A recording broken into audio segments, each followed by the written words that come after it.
हेमाडपंथी महाराज,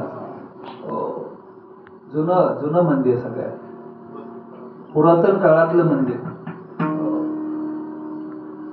आणि कोणत्याच महादेवाची पिंड इतक्या खाली नाही, हे की नाही?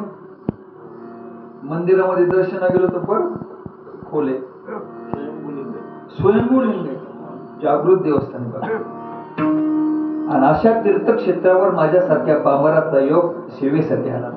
भाग्याचा उदय हे जोडी संत पाय, इथोनी अनुठो माथा मरणा वाचोनी सर्वता. भगवान रामेश्वराच्या या पावन दरबारामध्ये तुम्ही हाती घेतलेलं कार्य,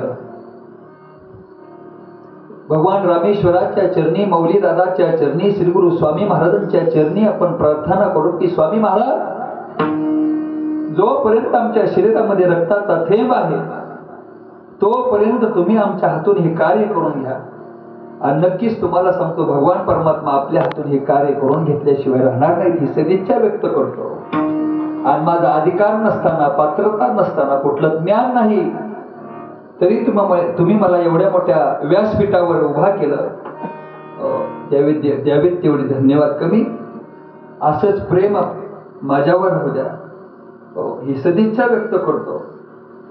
आणि झाली की सेवा भगवान रामेश्वराच्या चरणी, मौली दादाच्या चरणी, स्वामी महाराजांच्या चरणी सेवा समर्पित करत असताना जे चुकीचं असेल ते माझ्या बुद्धीचे दोष आणि बरोबर असेल ते वैकुंठवासी गुरुवरे रामहरी बाबांचा कृपा प्रसाद. ज्ञानेश्वर